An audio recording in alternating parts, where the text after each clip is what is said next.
people usually aren't communicating. And the reason for that is that they're not really understanding themselves. People don't really have a huge level of self-awareness, just, across the board usually.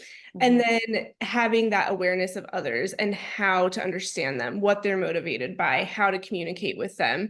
So that's really a good foundation for most companies, I find. And then from there, it's really, what are your needs right now? What are the core pain points that we can start to work on? And then I'll create a plan for them.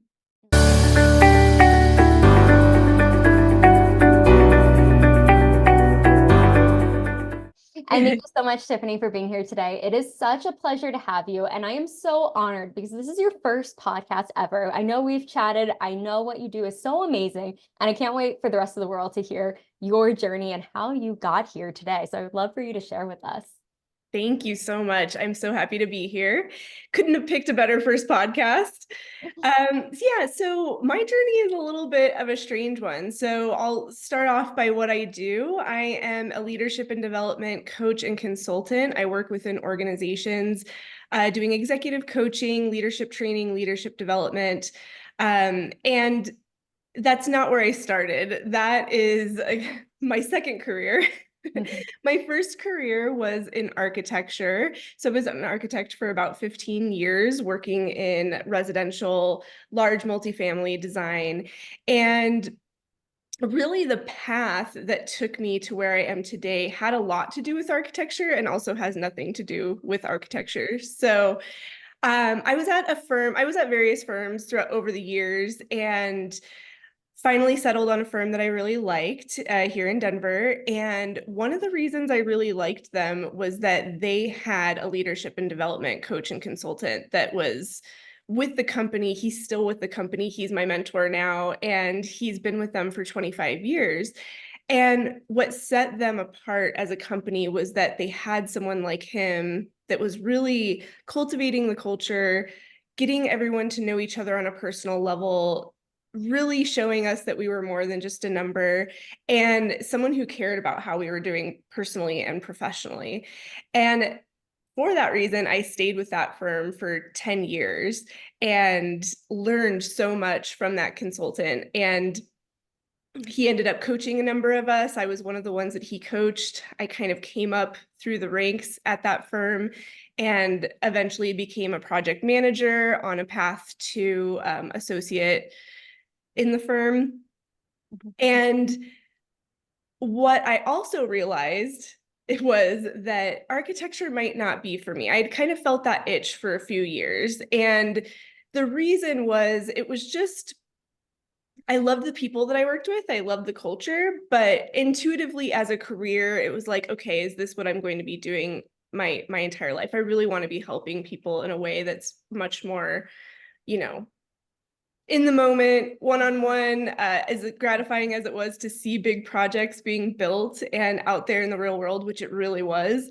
I learned that my most enjoyable part of my job was actually working with people, working with teams, and utilizing the tools that I was learning from our consultant.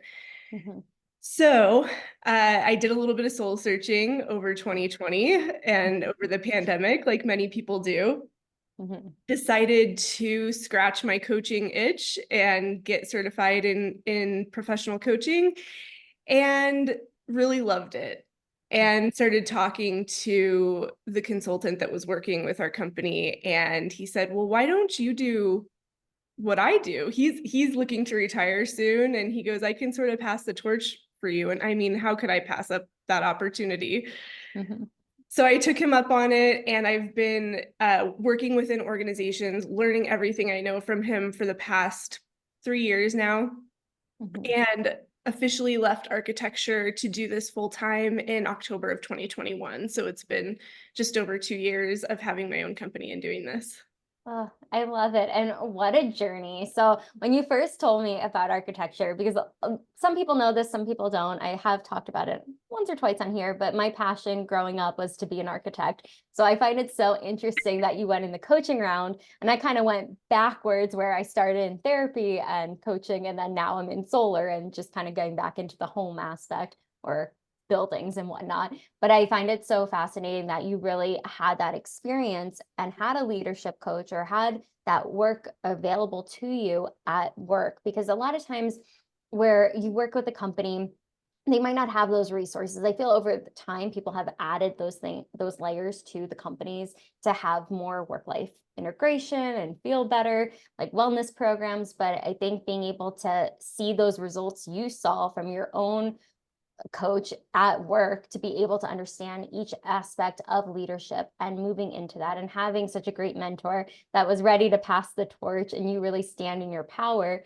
of, okay, well, I can help the whole company, I can help the whole business, and seeing it from your perspective, working in architecture firms and now working on the other side and helping companies really grow and evolve. And I'm really curious because it isn't just a quick fix. We were talking about this right before we started recording. And how do you think long-term leadership development can add value to a company? Oh yeah, that's a big question in so many ways. So there's the value of, the culture and what you're pouring into people and how that can pay dividends in the work that they do. There's really great studies by Forbes, and I can give you a link to share if the audience is interested, that says you can get up to 81% back of efficiency when you are actually combining training and coaching within an organization for your leadership team and beyond. So I mean, that alone is like, what other investment do you know that gives you that type of ROI, right? So there's that. There's, having happier people are going to do better work.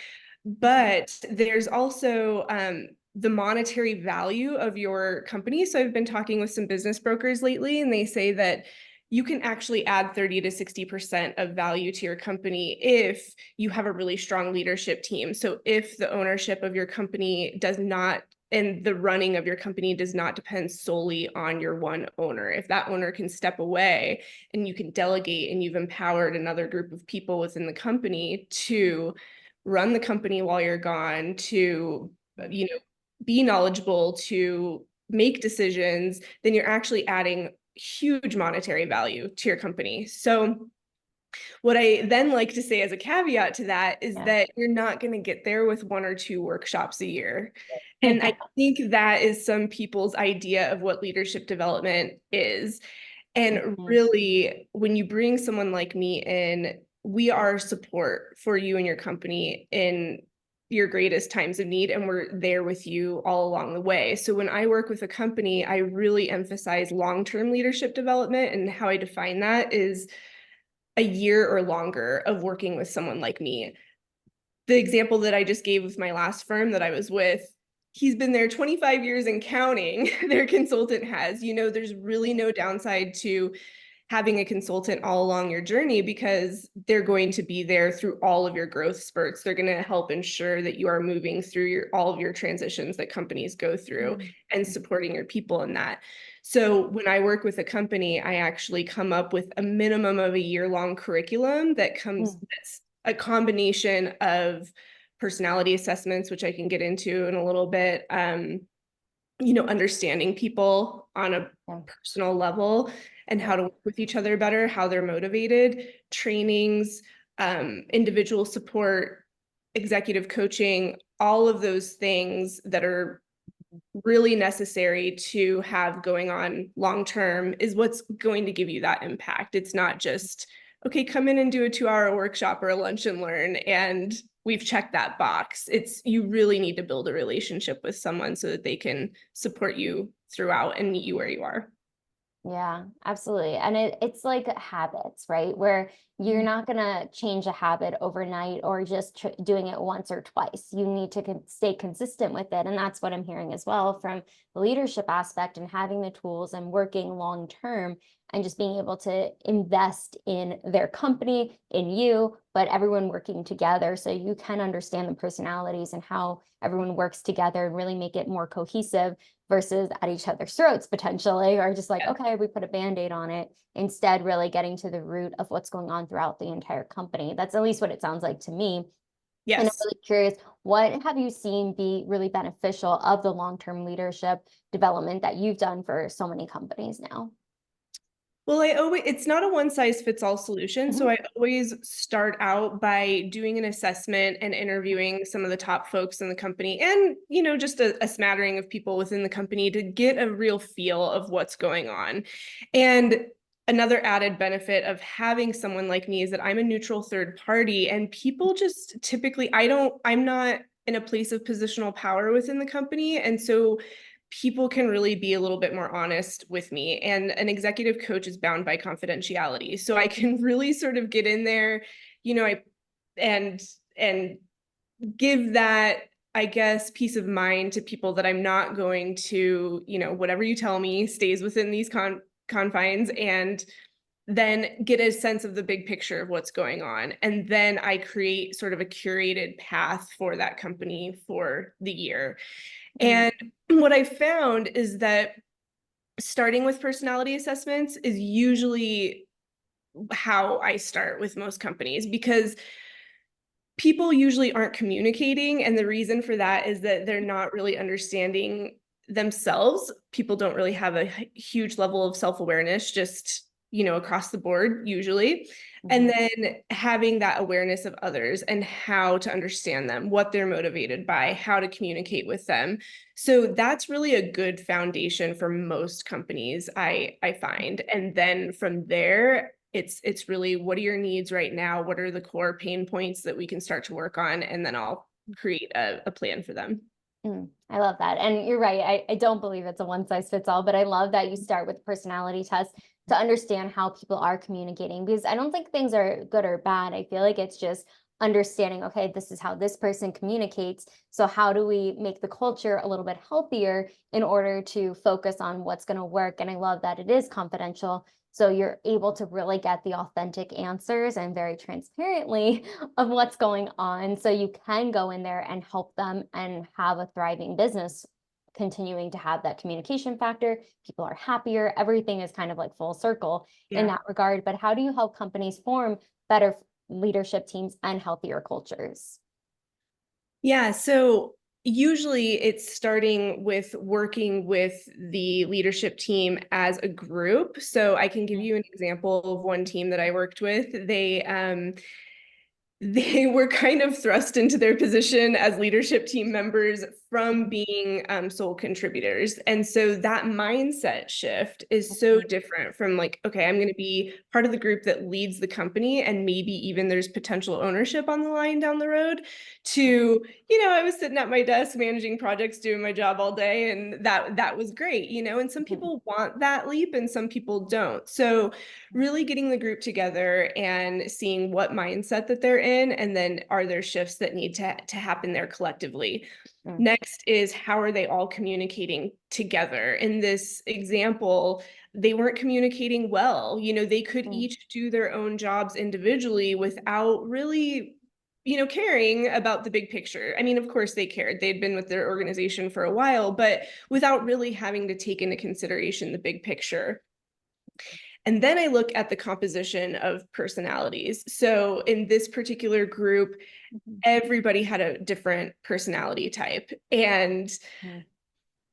that was causing some rubs, and that was causing some issues. And I've worked with them over time to help them see that this is actually a really huge benefit. You Mhm. all fill in the gaps that the other person needs. You guys are a very well-rounded leadership team. Mhm. So building that trust to say, okay, you know what? I know that this person is very analytical. I don't need to step on their toes in this arena. I know that my role is going to be this. I know that my strengths are this, and I know that my strengths are not this, but Mhm. Sally's strengths are this. Yeah. It all starts to work together, but people usually see differences as a negative thing at first, but in a leadership team, it's actually a very positive thing. So a lot of this is around mindset and assessing and evaluating what we're starting with. Mm, that's so true. I'm just like thinking of like all the personality types I've dealt with in the past in business, but like even my husband and I were polar opposites in a lot of ways. But that's why our company does really well, because our like how I am and how he is, we complement each other. And it just sounds like the company that you gave an example of even though they were all really different personality types, it worked because it was like putting the puzzle together. That's like just what the image popped in my head of, like, each piece had a place and each person has a place to be able to come together, just working on understanding that personality type. And I know we've already said it a few times, but I would love to know, what are some of the tests that you do use? I know Enneagram is one of them, but Yes. what can you explain what that is and any other tests that you use? Sure. Yes, I'm a huge fan of the Enneagram. I've been using it for 12 years now. And I've dabbled in other tests. There's Myers-Briggs, DISC, a lot of those types of tests out there. The difference between the Enneagram and those tests is that the Enneagram really talks about what your core motivations are. So it's why you do what you do. I always give the example that you could have, so there's 9 core types in the Enneagram. You can have 9 people, one of each type, sitting in a room and all doing the same exact thing, but for 9 different reasons. So until you really understand why someone's doing what they're doing, and more importantly, why you're doing what you are doing, you have to start with understanding yourself first, then you can have such broad application for this tool. I mean, I've had people that I've helped professionally say this saved my marriage because now I can understand my spouse better. So That's significant. yeah, exactly. So some of the other tools are really bound to the workplace. The Enneagram really, I kind of joke around and tell people you're kind of screwed once you know the Enneagram, because once you know it, you can't unknow it. True. It's going to expose your blind spots. It's going to show you what your strengths are. And that self-awareness is enough sometimes just to cause huge change in people if it's warranted. I'm also huge on celebrating who we are. We all bring something different to the table. We don't need to change always. So No, yeah. you're right. It's just knowing ourselves. That awareness piece can really hone in on, okay, these are my strengths, these are my weaknesses, and that's okay. You don't have to be good at everything, but when we do know what we're good at, we can delegate other things off our plate because we know, okay, I might be really analytical. I like understanding the data and how to move forward with this, versus I like dealing with the clients and customer service, versus like whatever it may be, but really finding that. And I can see how that can be overwhelming at first, of like, well, I don't want to be this number or this person, but at the same time, it goes back to that motivational piece of what really drives us. And that's what's going to help us become successful, especially in a company when you're working with other people. Because it's like when growing up, you're taught to like play nice with each other and understand each other, at least for the most part, right? But I think we lose that as we get to become adults. Understanding everybody is a little bit different, but once we know what their differences are, we can celebrate that and who they are, and then be able to navigate in a more productive, effective way and be more efficient. Like 81%, I think you said, or 83, 81% of like, Yeah, I believe it's 81. Yeah. Yeah. So Yeah. 81% of people will be happier if we just do a little bit more. Yes, A little more exactly. awareness. Yes. And, I think that it really highlights where change is necessary. I always say is like, if it's causing discomfort, or if it's causing suffering to you or others, and there are aspects of ourselves that if we don't become aware of them, we're not being our best self. We're not being the best human, the best leader, the best parent, the best child that we can be. And until we really open up that book, we're just going to sort of stay where we are. And so that's where it's not really change, it's more like growth within.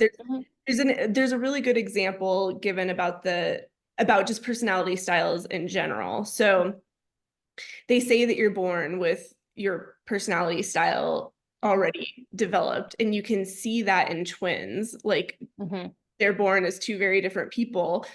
Right. And if you think of your personality type as an acorn, you know that that acorn is always going to grow into an oak tree. But this is where nature versus nurture comes in. If that acorn gets a little bit more light, a little bit more water, more nurturing, it's going to grow into a tall oak tree or a very vibrant oak tree. But it's still an oak tree. So that's when we talk about our core personalities. We are who we are, and we're just trying to become a healthier version of that. No one's trying to, I think there's a little bit of a fear around personality assessments that someone's trying to make you into something you're not. And it's really not that. It's like, let's make you into the healthiest version of who you already are. That's absolutely true. I mean, I used to see that in the therapy world a lot of just clientele and understanding. When you understand you have the data, you can change it. It doesn't define you. And that's what I think I'm hearing as well. It's this might be the core of how you started, but you have the opportunity to grow in the way you want to grow. And you don't have to be stunted in that or labeled as that. You can grow into a vibrant oak tree or very tall or like wind is blowing through the leaves or whatever it is, all those different aspects. But that's what's beautiful. Each person is unique and just allowing yourself the room to do that. And I think with leadership coaching and once you have those assessments, you're able to really have those people thrive in who they are. They're grounded in who they are, but around them changes because they're more aware of certain things and able to really play into that and own it and celebrate it and thrive. And I'm just really curious because even with the personality test that you have done, a lot of it has to do with understanding people's motivations and drive. What was your drive to even start your own practice? Because I know you were working with your mentor, you got your certification, but what was the drive to actually start your own coaching practice? I've always had an entrepreneurial itch, but so for anyone who is familiar with the Enneagram, I'm a 7 wing 6. So that means I am a cautious 7. I love excitement and I love adventure, but I have a little bit of a cautious edge to me. So I was always a little bit afraid to do it, but I do come from a family of female entrepreneurs, especially on my dad's side of the family. So I had some examples of how to do it, and I had some examples of the freedom and the fulfillment that it really offered to people. But I think because my family had known struggles of entrepreneurship, they were so proud of me to have this 9-to-5 job that was giving me a 401k and giving me health benefits and giving me all those things.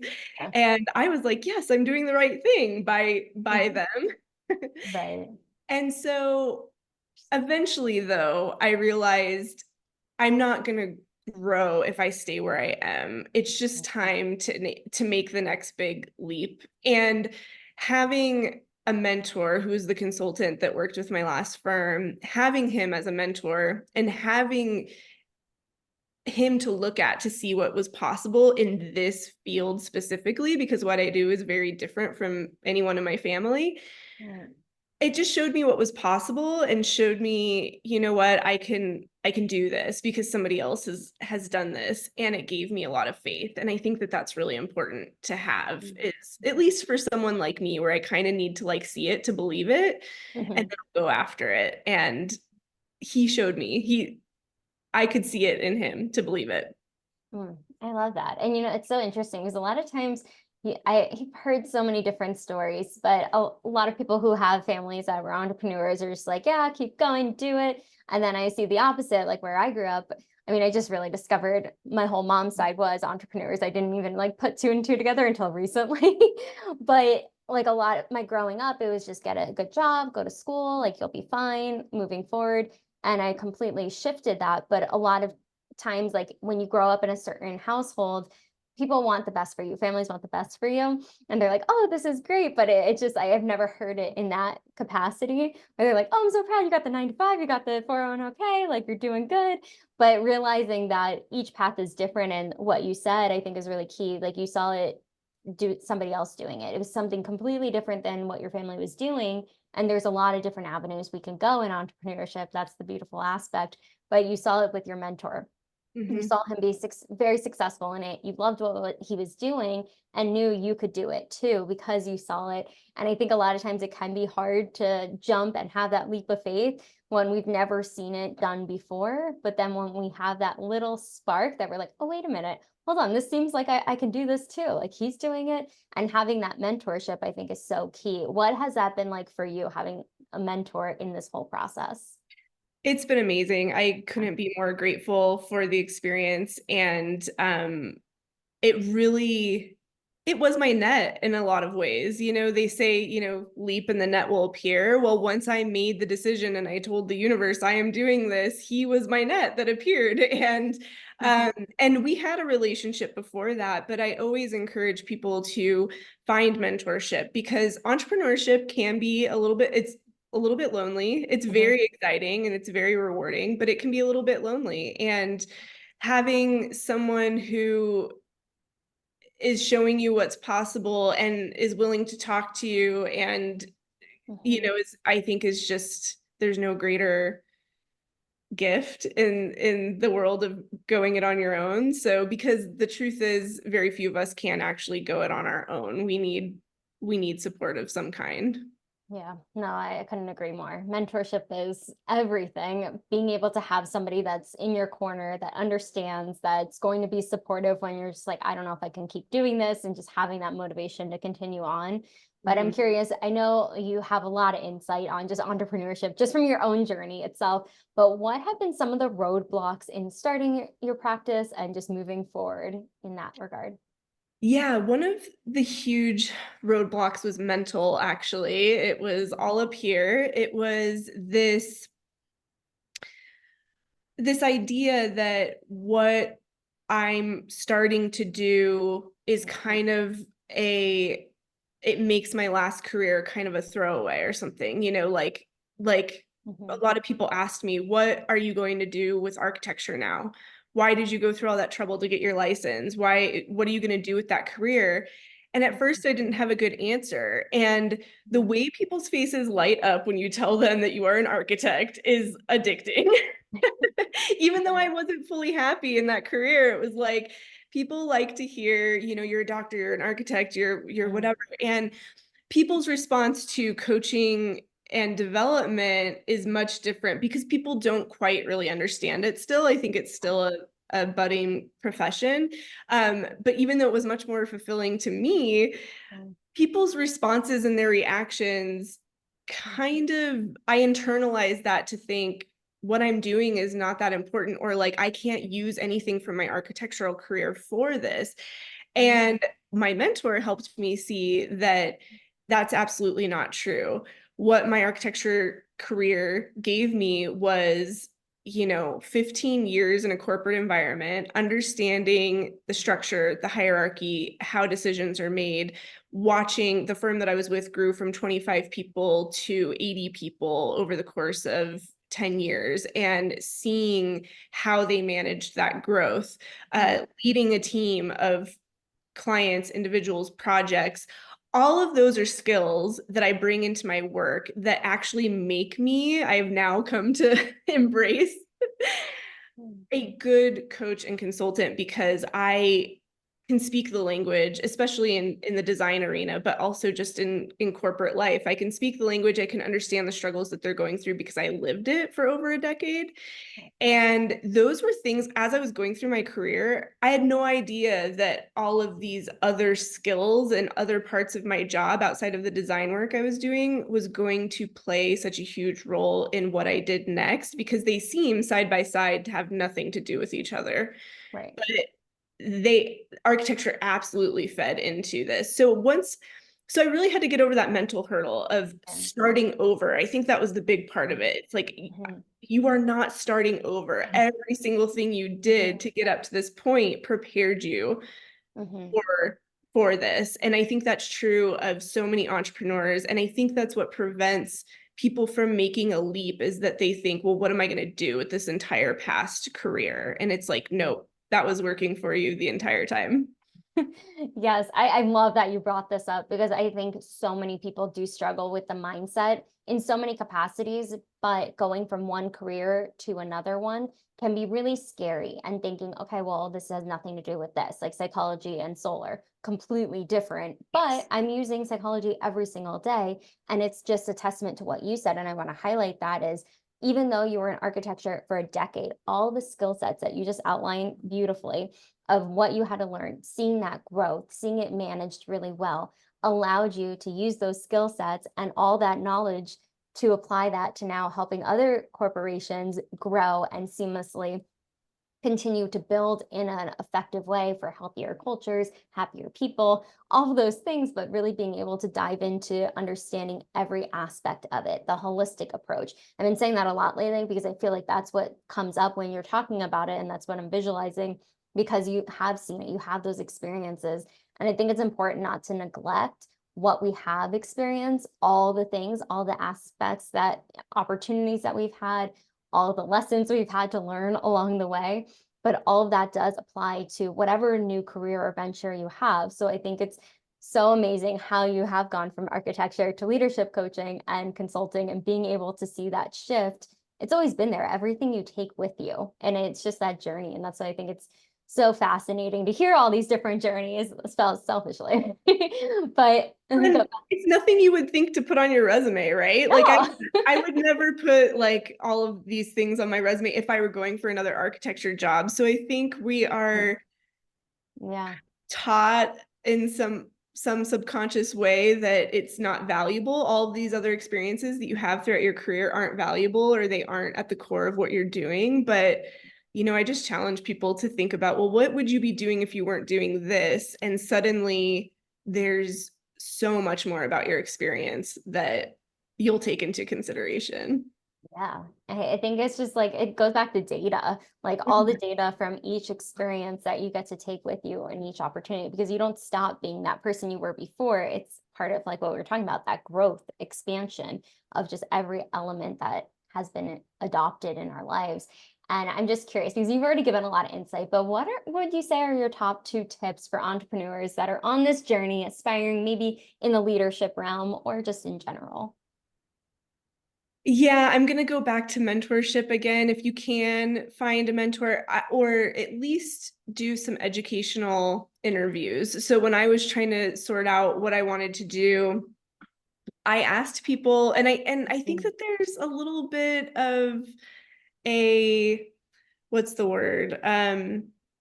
It's looked down upon a little bit to ask people if you can pick their brains or anything like that, but I say go for it. Tell people what you're looking to do and ask if you can have a moment of their time, take them out to coffee and chat with them and see what you are maybe missing, see what you're maybe doing right. And what I have found is that people are willing to open up about that. If people are passionate about what they're doing, they're willing to share their lessons learned, what's working for them. um, I think there's a growing mindset of abundance. There's enough to go around for everybody. And I'm always happy to have those conversations with people because I know it played a huge role in me getting to where I was today. Again, we can't do it alone. So reach out to people. So whether or not you can find like a full-on mentor at the moment, just ask to have those conversations with people. The other is really thinking of yourself differently, because most of us entrepreneurs were something else before we were an entrepreneur. Mhm. And I think it goes back to that, looking at your breadth of experience and what does that really say. So just shifting the way that you look at yourself from, okay, I was this person that contributed this thing, and really broadening that perspective of yourself. Like, what do I have to offer as a whole? And now how does that play into the work that I do? Yeah. No, I'm just thinking of like each aspect that you mentioned is really important, the mentorship, but also asking people that are already in the field and getting a feel for what it would look like a day in a life. And I do that with a lot of people I find out that are going into psychology. Like parents will be like, oh, my daughter or son's going into psychology. Can you talk to them? I'm like, absolutely. I'm not still in it, but I'll say my experience. I'm like, let me put you in touch with others so people can have a really well-rounded idea, because my experience is so different than others. But I love that you said that, because it's just kind of really diving in and seeing what it potentially could look like or what lights them up about it. And most people who are very passionate about what they're doing, they're going to be glad to go for a coffee or just jump on a quick call and talk to you. And I think that's something that's underutilized, and realizing you just have to ask. If you don't ask, how will anybody ever know? You know? Yeah, exactly. And I want to normalize also asking about the money aspect of it, because Yeah. we're kidding ourselves if we think that we can do all of this without actually asking ourselves the question and then answering it, if we can make a living off of what it is we want to do. And I have thoughts about that are for another time. I think like anybody can, if something is an alignment for them and they are meant to do that thing, anyone can take any idea and make a very successful living out of it. But to get an idea truly of it's part of that, what is a day in the life of, Hmm. like how Yeah. I think that it's taboo to ask about money and why. It's like this is Hmm. part of our lived experience. It's part of what everyone should be considering if they're going into a new career, if they're looking at starting a business, and why not go into it with eyes wide open? And so the best conversations I've had with people in my field, we have very open conversations about what it is we charge hourly, what it is we charge for a workshop, what it is we, because that also keeps us from selling ourselves short, Mhm. and it keeps the value within the profession too. Like we all need to set a high standard. And that was something I saw in architecture a lot, was like people sort of undercutting and doing it for cheaper and doing it for less. And it's like, Mm. no, if we can come together and say this is what we're worth, I think those conversations are so powerful. Mm. Yeah, it just makes me think that we aren't talking about that enough. And people, I think more in the entrepreneurial world and like coaching and therapy and all of that, like coaching and therapy are different. But I think it's like, it is very taboo to say, like, okay, well, this is what I charge, or be like, oh, well, I really want to help this person. It's like that helping professions. Yeah. Sometimes it's a little bit more challenging. I know when I was a therapist, granted, I was still an intern with a doctorate, working at a practice, making $15 an hour. And I was struggling. That was in Southern California. So it was a little pricey to live out there at the time. That's where I'm from. I can attest to So that. you get it. You absolutely get it. But I think the beautiful thing of that is I learned so much of being able to ask for what I'm worth in every capacity, even with coaching. I was like, wow, you can make so much more with coaching. But it's really, it doesn't matter what the number is, it's about the value. And I think that's what I wanted to highlight. I know I wanted to highlight, because being able to talk to other people that are in the field and joining forces of like, no, this is what I like, I value, this is the work, all the education that you put in of trainings, learning, reading, everything that you did in order to be able to facilitate the workshops or the coaching, being able to realize that value, I think needs to be talked about a lot more. I think people are starting to, but I feel like it was very taboo, maybe like even 5 years ago, 6 years ago, and how it has shifted significantly.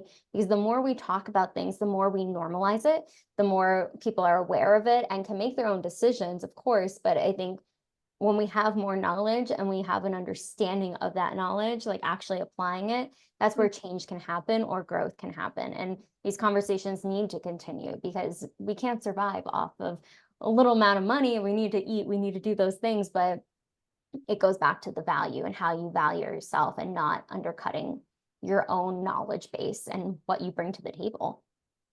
Yeah, and I think especially for people starting out, there's such an urge to uh say, okay, I'm going to do it for less because I'm just starting out, or I'm going to Yeah. do I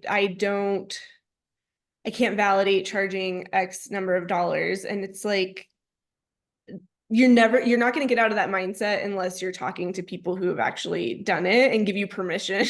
Yes. Key phrase there. Yes. Oh, I'm so glad we talked about this. We haven't talked about this in a while on here. But Yeah, this is a I little think, bit of an unexpected turn, but yeah, no, that's what I I think it love needs about to be it. shared. Roll with the punches. But that's a big part of it. And I'm just really curious because, you've accomplished so much already, but what does the next year, few years look like for you, for your practice and everything that you're up to? Yes. So this last year, I hosted my first women's Enneagram retreat, and that was here locally in Colorado, but I'm really hoping to do a larger one that is abroad in 2024. So I really love retreats. I mean, it combines my love of travel with helping women and really being able to do that, have that personal touch while also teaching the Enneagram to a group of just badass women. And then I'm also, my goal for this year is to, because I take on long-term clients, it's a little bit different. My goal is to take on 3 additional long-term clients for 2024 that are organizations that I can use, this combination of coaching and training and development with. So my books are open for that. And that's what I am manifesting for 2024. I love it. Well, we're manifesting it on here, so everybody watching will help manifest it. Love that. That's the goal, at least. But I've been so enjoying this conversation, Tiffany. But where can people find you, find your services? We're going to link everything below, but if you could let us know too. Yeah, I'm on pretty much all of the socials. You can find me on LinkedIn, Tiffany Cellura, and I also have my business page, Tiffany Cellura Coaching, and then Instagram at Tiffany Cellura Coaching. tiffanyscleracoaching.com. And for my website, yep, you can find me everywhere. Perfect. Easy to find. Well, thank you again, Tiffany, for coming on, just sharing all your insights, conversations I haven't had in a while. So I really appreciate those, but everything you're doing to really help the whole culture of a corporation and continue to do that. And especially the retreats. I can't wait to see the one that's going to be for abroad this year. But thank you again for coming on. Thank you so much for having me. It was really my pleasure, and can't wait to talk to you more. Yes, absolutely. Make sure to like, subscribe, comment below what was the biggest takeaway from today, and we'll see you on the next episode.